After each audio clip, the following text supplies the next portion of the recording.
A rocket of mass capital M is 30 kilograms, travels with velocity capital V1 is 1500 meters per second when it explodes into two chunks of mass lowercase m is 20 and Greek letter mu is 10 kilograms.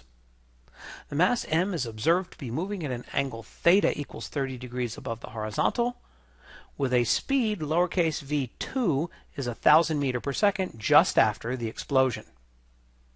In part A, we're asked to find the magnitude and direction of the velocity of mass Greek letter mu. And in part B, we're asked to do a calculation that allows us to determine whether the explosion was an elastic or an inelastic process.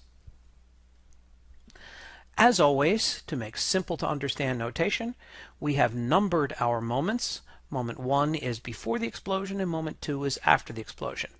And we've used typeface to indicate the objects.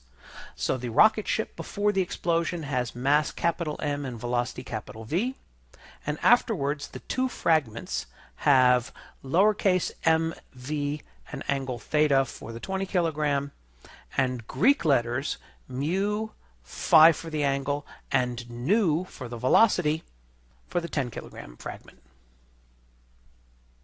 How should we proceed with this problem? It doesn't look all that similar to any of the problems that we've done previously.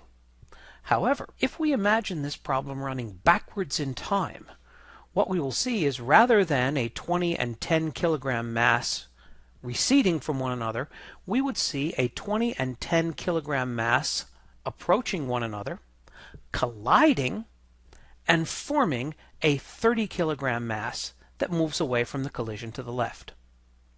This second image would clearly be a totally inelastic collision, and as a result, we would know that the momenta before and after that collision were equal.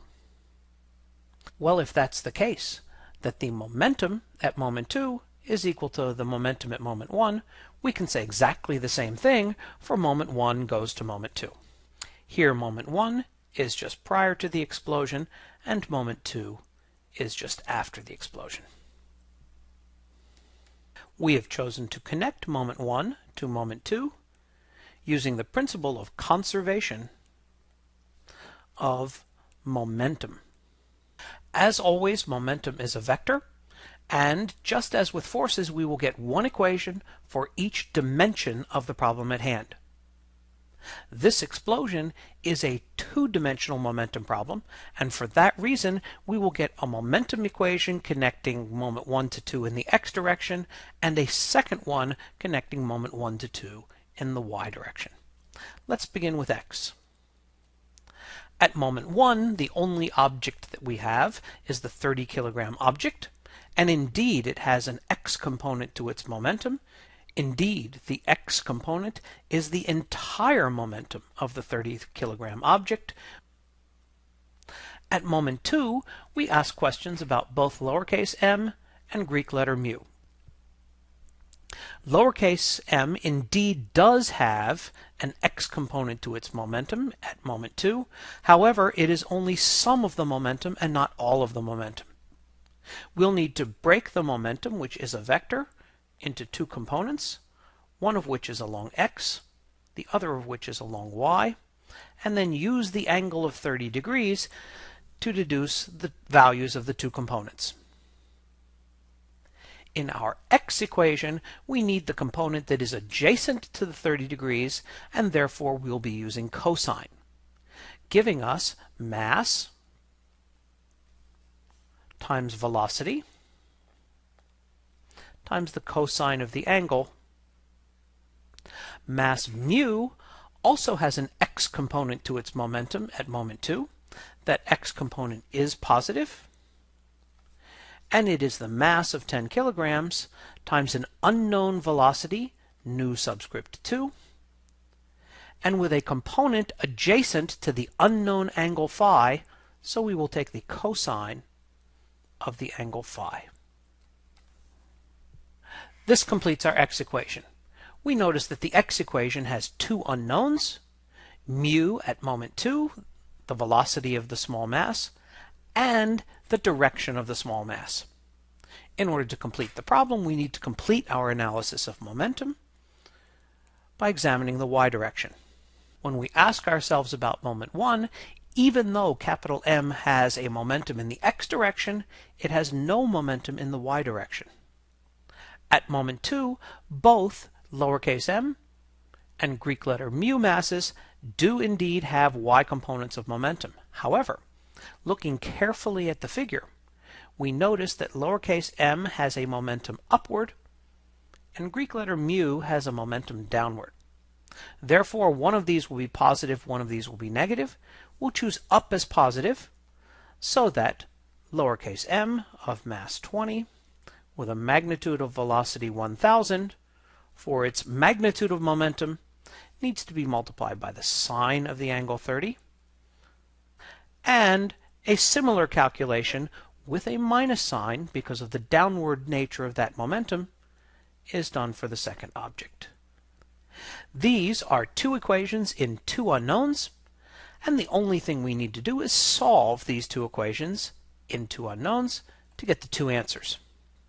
To do this, I would start with the simplest possible equation, and that simplest possible equation is the second one, and solve this for one of the two variables. What I'm going to solve it for is the variable nu subscript 2. This yields 20 times 1000 times sine 30 in the numerator and 10 sine phi in the denominator. Simplifying this, we get 1000 over the sine of phi. This result, gotten by manipulating the y equation, can be plugged directly into the x equation, yielding the following.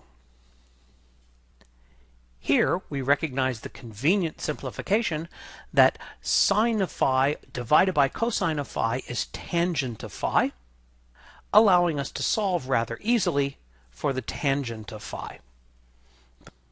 We plug the numbers into this expression and take the inverse tangent to yield the result.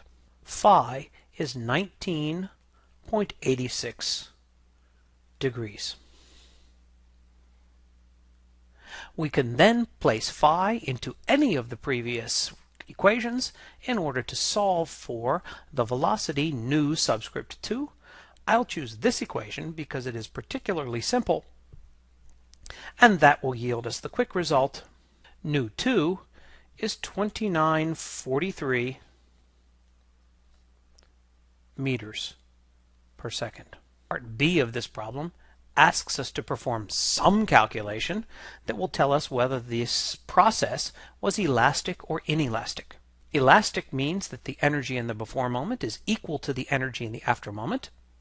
And so what we'll simply do is calculate the entire kinetic energy at moment 1, perform a second calculation to learn the kinetic energy at moment 2, and then compare these two to decide whether the collision was or was not elastic.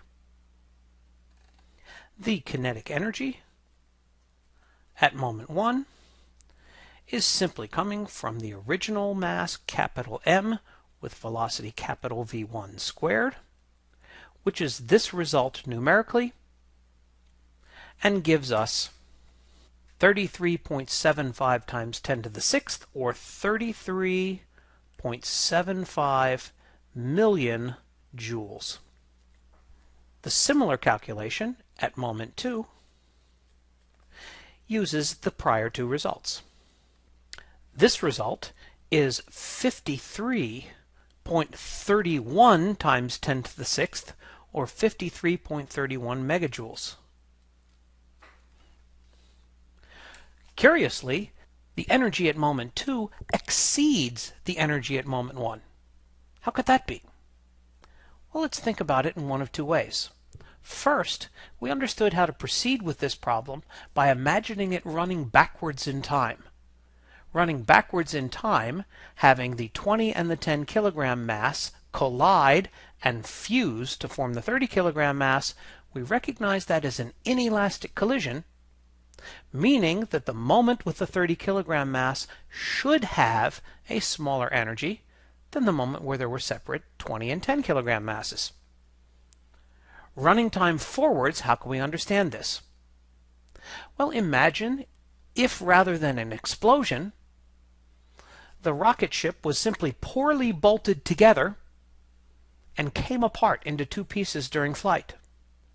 those two pieces would tend to move in the same direction as the rocket ship itself, unless the force of the explosion were used to push them apart.